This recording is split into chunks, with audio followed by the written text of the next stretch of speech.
I've always had the most fun in games when I'm doing something unusual, weird, or even just downright stupid, which this challenge ticks all those boxes. I was sat down one day having a coffee when a thought as old as time popped into my head. I miss classic WoW, and I kinda want to play again. I've always played as a horde player, and I've leveled a lot of characters, but never an alliance character, and especially not a paladin, because I have some self-respect. So I thought to myself, why not see if the grass is greener on the other side? What could I do to make the challenge harder, more fun, and something new that I could use to learn how to YouTubes and all that stuff? I looked through Paladin's talents and abilities, trying to figure out what restrictions could work and how would I do it. Hardcore, of course. Self-found, obviously. No healing, sounds fair. No bubble, yeah, bubble's for wimps. And then I had an interesting idea, with one ability in particular, Seal of Righteousness. Does it work if you are unarmed? Yes. Yes, it does. Bingo. That was it. That was the basis of the challenge. Can I punch my way to 60 using only damage from auto attacks and procs? And so the Paladin was born. And now to name. Holy Fister. Then I realized that sounded like something else, so let's change that. Then I decided on Holy Fisted. No, not what you're thinking, you pervert. As in, like, Iron Fisted, but with Holy... Just forget about it. And so, the journey of Holy Fisted begun. Now, I have to warn you, Horde players, I am playing a Paladin. I can only apologise. And Alliance players, this is my first time leveling Alliance character, so this could be quite painful to watch. But surely, being protected by that which is golden and holy, this should be doable, right? Now, I'm gonna be honest, I didn't really pay too much attention to the opening cinematic, but I'm sure I can paraphrase. In a land far, far away, that is blanketed in snow all year round, a land full of little bearded Scottish people and lost children, is the beginning of an adventure. Of your adventure. Now, go kill some boars or something. It was finally time to get rid of the weapon and to start the challenge, so let's dive in. I spawned in, and right in front of me was Sten Stoutarm, great name, and he had a quest for me. He wanted me to bring him some wolf meat in return for some decent starter gloves. Now it was my time to fight my first mob. I have no idea how this is going to be, though I imagine early mobs will be okay, but I'm not so sure about the scaling later. I managed to kill the first wolf quite easily. Seal of Righteousness is already doing work. I then walloped the wolf to death with 3 huge crits, and this challenge is gonna be cake. While I have some relaxing wolf punching in the background, I'll go over some of the extra rules. I am allowed to group for elite, escort quests, and dungeons. I cannot spam dungeons, however, as it defeats the purpose of the challenge. Naturally, getting buffs/world buffs by accident is okay, but asking or waiting for world buffs is not. No being boosted by high levels in anything, and I'm only allowed to do damage through auto attacks and reflect damage. I am allowed to judge if it does no damage, for example Crusader. I'm sure some people will think that I should have to solo the elites and the escorts, but for me, the reason is simple. I like the interaction in the game. I find it fun and I don't want to play it as a pure single player game. I might try to solo some elites, but I don't want to lock myself into a completely solo experience. With that covered, let's get back to the challenge. I ding level 2 from the wolves, finished gathering up the rest of the meat, and then headed back to Sten to get those gloves for a nice little armor bonus. I then got 2 follow-up quests, one to hand in to the Paladin trainer at which I learned Devotion Aura from, and the other to hand in some letters to a dwarf in the camp down the road. He then gave me the age-old classic quest we were promised in the cinematic of killing some boars. I also had a quest to kill a bunch of trogs, so I went about murdering the local population. It was during this murder spree that I dinged level 3. Now, level 3 is no big deal in itself. However, level 4 is a different thing altogether. As that level, I get my first rank of Blessing and Might, which gives me a really nice attack power buff and makes me punch way harder. I also forgot to mention, when I was handing the letters into the dwarf earlier, he told me one of them was addressed to someone else, so I have to roleplay a DHL worker again and give that to someone else. It wasn't long after this that I got my first sweet item, a pair of leather pants. Oh, yeah, that's right, everybody, lap it up. 12 boars later, and I handed the quest in. Cartman would have been proud, and I got myself an even sweeter pair of leather pants. I bashed a few more trogs and then done my shift as a delivery man. This fella wanted me to kill the local trolls, 14 of them to be exact, but before I started that I went back and handed in the trog quest and vendored all of my crap. The quest gave me enough XP to ding level 4. You know what time it is. Blessing and Might time. So I headed into the little hobbit house and told some silly little gnome that I would find his belongings. I then trained the Blessing and Might, which gives me a sweet 20 attack power, but decided not to train Judgment just yet, as I don't have any spells that I can use it with. I then went out and tried my newfound power on the trolls and increased my hits from 7 to 10. Sizable difference. With this newfound punching power, I went around and killed 14 of the Frostmane trolls, getting a little bit excited of the size of my new crits. Oh, pulled 2. Let's see if we can take 2 on at a time. I think we go. Oh, that is a big crit.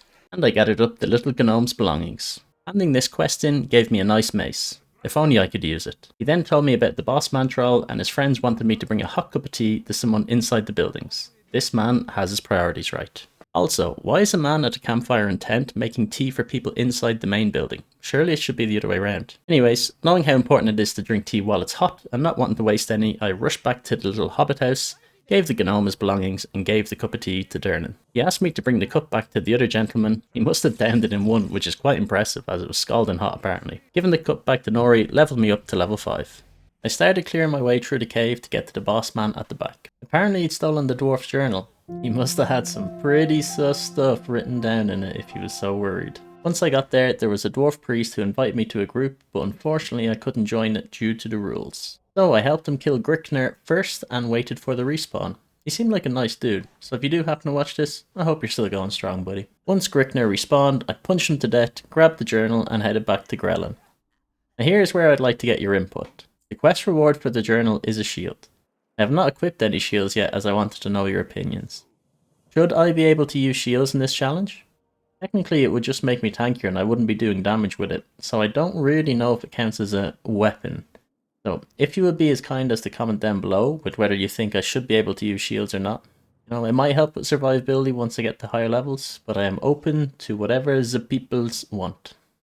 I continued on towards the tunnel that leaves the starting area. Next I was asked to deliver some mail and supplies into Carnaros. I cleared my way through the tunnel and hit level 6 just as I was exiting. I ran towards Carnaros, gave the 2 quests in, set my Hearthstone in the pub and trained at the Paladin trainer. Level 6 gives me a big upgrade. I trained Seela the Crusader and Judgment. With this combination I can judge my target, which does no damage with Seela the Crusader, and it applies a debuff which increases holy damage taken. This increases my Seela Righteousness damage from 3 to 6, so doubling the damage, which is a really nice increase. I get a follow-up to go to Steel Grill Depot, so I hand that in and grab all the quests around. As I'm running to Ironforge, I thought this would be a good time to explain some mechanics. In WoW, for those who don't know, everyone has a weapon skill level. For me, it's unarmed skill, and NPCs have a defense skill.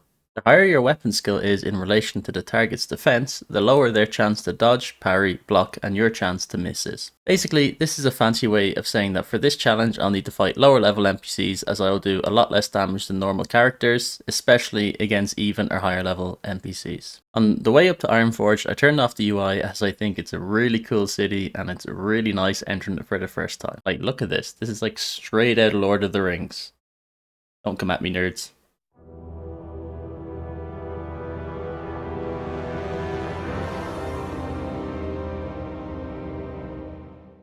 Once I was inside Ironforge, I ran towards a deep run tram. I said hello to Monty, the legendary rat kebab salesman, who everyone goes to after one too many ales, and jumped onto the tram to Stormwind, which is a pretty sweet shortcut. I decided not to get professions just yet, as I was heading to the human starting zone, and there is no nodes in the starting zone, so it seemed a bit pointless for now. On the way through Stormwind, I noticed that there was a group of kids walking with a woman, and one of them named Pat looked like an absolute space cadet. I mean, look at that run. There's a quest to go to a gallery and get a free bottle of wine, I'll never turn that down, and to deliver a request to the tailor. This fella was literally 10 meters away from them, so I think he was just being a little bit of a lazy shite. After witnessing a miracle live in front of me in Stormwind, I grabbed that free bottle of wine and done a little bit of casual day drinking on the pier. It's 5 o'clock somewhere. I delivered the clot request and then got asked to bring a sewing kit to her kid who forgot it for his apprenticeship. The shit I have to do in this game, man. Turns out the kid forgot the kit on purpose. Oh, that's a tongue twister. To try and get out of working. Can't blame a lad for trying. It reminded me of that one time that my brother put a beanie on and stuck his head on the radiator for 30 minutes to try and get a day off school when he was a kid. And it worked too. I unlocked the flight path in Stormwind and took a leap of faith into the lake. Not scared at all. Okay, maybe a little bit. I ran to Northshire and I'll keep this part brief as it's not the most exciting clearing a second starting zone. So, TLDR version is something like this. I killed some more wolves. You know, I've got a bit of a sense of deja vu about this one. I punched a load of kobolds to death. Yes, I do take candle. Next I had to kill even more kobolds. You know, hey guys, it's me, I'm back for some more candles. I decided to try out using Seela the Crusader instead of Seela the Righteousness, as it gives a 40% attack speed and attack power buff, but reduces your damage. It works out at basically the same auto attack damage, but a much faster attack speed, so I used it on the low levels around here, and I think it was a little bit better. I also seen a human warrior called Dave Gilmore. Look at this absolute Chad making a human warrior in a fantasy game and naming it what's probably his real name. Some people dream of playing warlocks with dark power or mages with elemental fire in fantasy games. But you know what makes you an absolute legend? Dave Gilmore dreams of being Dave Gilmore. I gave him a little blessing of might and had the absolute pleasure of watching him hit level 3. And you'll never guess what I was asked to do next. Kill even more kobolds. They've got a serious fetish around here for killing kobolds. I said hello to Big D on the way past again. I decided to go east and start murdering the Fias members instead to give the poor kobolds a break. You know, and to make them think that it wasn't anything personal. Turns out that as a dwarf, you are the perfect height to punch them in the nads. You know, surely that's got to give a damage buff. I decided that I'd given the kobolds enough of a break. It was time to go back and punch some slightly different kobolds to death. I'm really sorry. I guess we really need the candles. It's nothing personal. I found a chest in the back of the cave which had some cheese. Yay, I guess. I seen the legendary Dave Gilmore again, and this time he was wearing a dress and a shield. My man knows fashion. So I gave him a little buff and I went to collect some grapes. After saving the wine harvest, I had one quest left here. To fight the leader of the Defias, Garrick Padfoot. He had a bodyguard with him, but he was no match.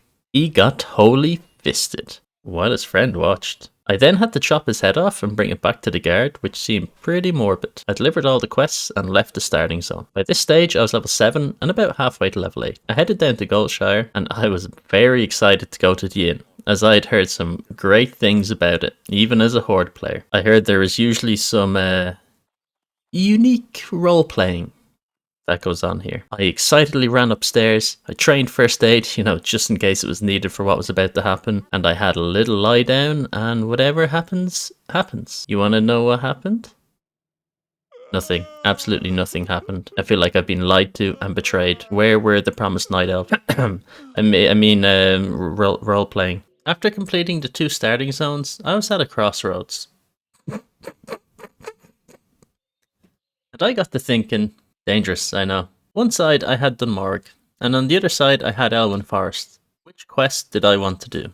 So naturally I decided neither. I learned cooking and fishing. I bought myself a rod, some lures, and a recipe to cook some brilliant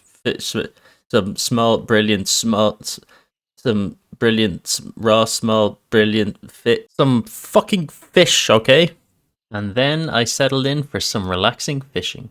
While fishing here, I could catch both small brilliant fish, I got it that time, and mud snappers. I would then need to fish enough brilliant fish to get to 50 cooking, and then I could cook the mud snappers and I would use them for food. I fished until I reached the current max level of 75, and during this I caught a 10-pound mud snapper. Ooh, 10-pound mud snapper. Which I could equip in my offhand. As much as I wanted to use this fish to beat NPCs to death, I'll have to leave that to another playthrough, I think. I went inside the inn. No, there's still nothing happening, unfortunately. And cooked it all up to perfection.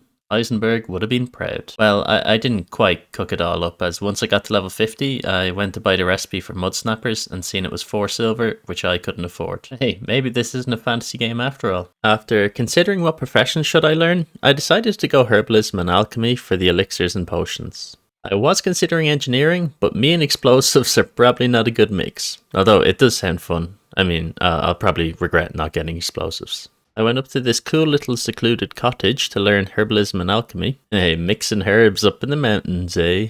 I made my crossroads decision in the end, and I hearthstone back to Dunmorg with shattered dreams and loneliness from Goldshire. I collected all the quests around, which meant killing boars, bears, leper gnomes, yetis, and trolls while exploring some caves. And I also needed to find some lost ammunition. I headed to where the ammunition was located, killing boars and bears along the way, and while I was doing these quests, I decided that I would collect every herb I came across to level my herbalism and alchemy. I grabbed the ammo, delivered it to the dwarf looking for it. He was with a group of dwarfs practicing their shooting, and from what I seen, they'd miss water if they fell out of a boat. I finished collecting all the boar and bear parts, bought a beer from the pub. Yeah, for the quests, it's not for me, okay, chill. Delivering these quests made me ding level 8, and I learned my first food recipe that gave me bonus stats. plus 2 stamina and spirit from the boar ribs, which would come in useful very soon. It was time to hit the Paladin trainer. As for those who don't know, in Classic WoW you learn new abilities every 2 levels. I did not train parry, as unfortunately you need a weapon to be able to parry attacks, which made me realise I am going to be even more squishy than normal players. You know, maybe the shield could counter this?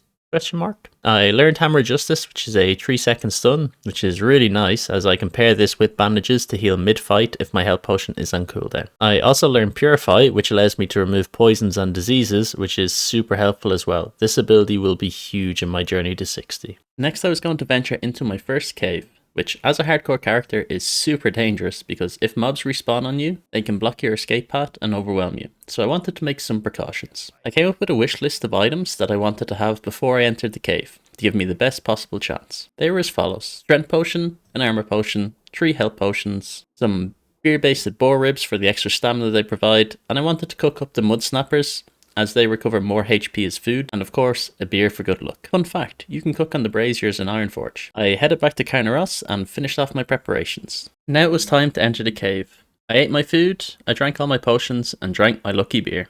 Rebuffed myself with Blessing of Might, and started punching some abominable snowmen. As soon as I entered the cave, I accidentally pulled 2 mobs, and already I dropped down to 30%. This could be a real challenge. While fighting in the cave, the mobs were already spawning around me, which also made me nervous, as if I got low and something spawned on top of me, this could be the end.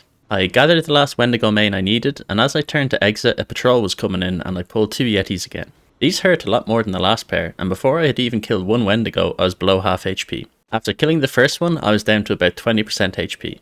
Could this be the end for old HF? I got lucky on the second Wendigo as I didn't miss a single attack, and although I was down to only about 10% HP, with absolute balls of steel, I refused to use my health potion and fought him to the death, which looking back was pretty silly. You know, if he got a lucky crit into the ice breath, it could have been the end for me. Plus, I'm pretty sure I'll be swimming in health potions soon, so, you know, not the best decision, but we survived. This sums up my WoW playstyle pretty well. In the famous words of Gattuso, sometimes maybe good, sometimes maybe shit. I survived exiting the cave and gathered a lot of herbs on the way back to hand in the quest. I ran back to Ironforge, and as I was feeling lazy, I took the flight path to Stormwind instead of the tram so that I could go and make myself a nice cup of coffee. It was now time to go back to Goldshire. No, not for the Night Elves. For quests, okay? Although, if they are there... No, I'm joking. I'm going to get reputation if I keep this up, so I'm going to stop. On the way to Goldshire, a nice priest buffed me with stamina called Flor Vu. It was 8 stamina too, which is sick. This should help me survive the following quests. I came across some fishermen just outside Goldshire. Jesus, phrasing pad. I then hid in the bush while watching them own their craft. Due to my natural stealth and camouflage skills, they didn't even notice I was there. Pretty sure that just got worse every sentence. Let's just pretend that part didn't happen. Moving on. I gathered all the quests in Goldshire, 3 of which were sending me to a cave to murder some more kobolds. You know, I'm starting to feel sorry for them at this stage. I ventured into the cave, killed some more of our candle-worshipping brethren, who dropped some linen, which meant I could finally start making some bandages, which could come in super useful by healing mid-combat with a Hammer of Justice stun into a bandage. After clearing out the quests in the cave, I went to this little house to talk to a lady, who pulled a Houdini and disappeared as soon as I approached.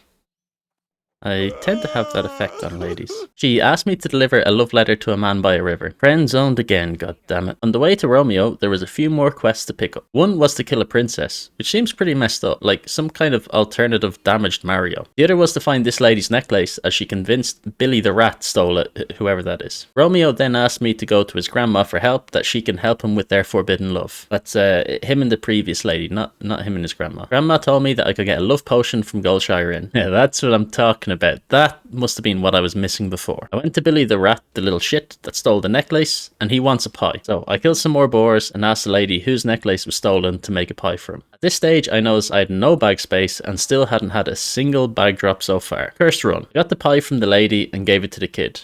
You know, I'm not sure I'd eat that, kiddo. There's definitely some added ingredients in that pie. Turns out that the little shit lost the necklace in the mine I had just completed, so I had to go all the way back in. While fighting my way to Goldtooth, who had the necklace, I was fighting 2 mobs when a rogue ran past and yoinked the kill.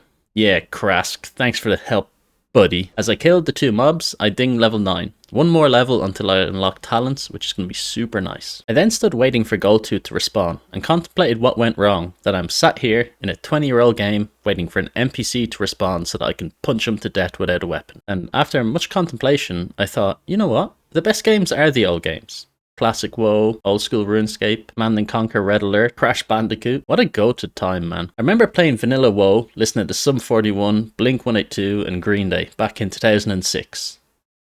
And 2025. Jesus, it's like I'm in Groundhog Day. After having my annual midlife crisis, I gave the old lady her necklace back and delivered all the quests I had completed into Goldshire. I got some coins, a bag of marbles which will be useful, and a follow-up quest that gave explosives as a reward. Now that's what we're talking about. The alchemist making the lover's potion told me he needed some kelp to make it, from the lake, beside the murlocs. Now, most people who play WoW will tell you, murlocs are bastards. They are the spawn of Satan himself. They are faster than Usain Bolt, they patrol around 100 kilometers an hour, and they flee when they get low, running to pull every brother, sister and cousin in a 3-mile radius. Just before I left for the lake, I had a quick look upstairs in the Goldshire Inn for reasons. And no luck. I went to the lake and stood on the outside to try and minimise the chance of pulling extra murlocs. Look how fast this little fella appears out of nowhere. I gathered the 4 kelp, I gave it to the alchemist, I got the love potion, and I gave it to Juliet to complete that quest chain. I really wanted the explosives, so I ran up to Stormwind to give that quest in, and I had some serious firepower in my bags. I'm definitely going to make good use of these soon. I bought 2 6-slot bags here as I was sick of being out of bag space, and then I hearted back to Carnaros. Once back in my beautiful homeland, I headed west. There was a quest to steal a chest from the cave where a level 11 elite Wendigo lived. Now, unluckily for me, this Wendigo is way too strong for me and would beat me down. But, luckily for me, he also does a short patrol every short while. So once he wandered out of his cave on his patrol, I ran in, I quickly grabbed the chest, and I legged it as fast as my little legs could carry me. A little further west, there was a little outpost called Brunel Village, which is more like a camp than a village. I was asked to grab some shimmerweed, kill a bunch of local wildlife and swap out a keg for a different one at a pub. I was only half a bar off ding at this stage, so I decided to kill some of the local mobs until I hit level 10, as that was my goal for this episode. I decided it would be best to head back to Carnaros to learn my spells before taking on the next set of quests, as they were quite challenging. I learned Devotion Aura rank 2, which gave me a little bit more armor, and Seal of Righteousness rank 2, which I was really excited for, but when I looked at it closely, the tooltip seemed to be exactly the same. It had the same damage on it, so I thought that was a bit strange. I decided to try out the damage on some mobs, and I was right. Both rank 1 and rank 2 give exactly the same damage. The only difference is that rank 2 costs more mana, so it just seems objectively worse. Am I losing my mind, or is this like an actual thing? I checked up what rank 3 was like, and rank 3 is a lot better. The damage numbers are a lot higher, so it just seems to be 1 and 2 are the same, which, I don't know, seems really strange. Like, why bother having an upgraded rank if it's just the same damage? I then had to think about what I'm going to do for my talent build. As I'm doing an unarmed playthrough, it's going to be quite a unique build, which I'm excited for. I don't think anyone else will have ever done this build. You will have to wait until the next episode to see that bad boy though. I know, terrible, right? I'm making you wait a whole episode just to see where that one talent point is going. I also set my sights on the next serious goal, which is completing certain elite quests to start gathering some green gear. Whatever could that possibly be? I mean, elite quests around this level, like there's definitely not only 2, but you know, I'll let you try and figure that out. Here is going to be a quick overview of my character for the end of the episode, to see the progress and the proof that I'm not cheating. I can't believe you don't trust me, man. I am currently in full white and grey gear. I've not been fortunate enough to find any greens yet, but hopefully soon I will get some. For my spells, you can see that in Holy I have Holy Light rank 1, as you start with that spell unfortunately, but none of the higher ranks. Purify and Seal of Righteousness 1 and 2. In Protection I only have Devotion Aura rank 2 and Hammer Justice rank 1. Lastly, in Retribution, I have Blessing and Might, Judgment, and Seal of the Crusader. Here in the skills, you can see that the only weapon skills I have leveled is Unarmed and Defense, as I have not used any weapons. I also have Max Cooking and Fishing for now, and my Herbalism is 53, and my Alchemy is only level 8, but I do have a bunch of herbs saved up that will come in useful soon. Alright, that is going to wrap up episode 1 of the Hardcore Punchadin Challenge. I put a ton of work into this one, so if you have enjoyed it, please take a second to hit that like button. It really helps me know when people are having fun with it, and whether I should continue the series. Don't forget to subscribe so that you don't miss episode 2, and drop a comment and let me know what you thought. And seriously, should I be able to use a shield or not? That is an important decision, and it is completely in your hands. Oh, and a quick shout out to my Patreon. You absolutely don't have to support, but anyone who does, it is massively appreciated, and it helps me keep pretending that playing video games is productive. Thank you all so much for watching to the end, and I will see you in the next adventure. Take care of yourselves.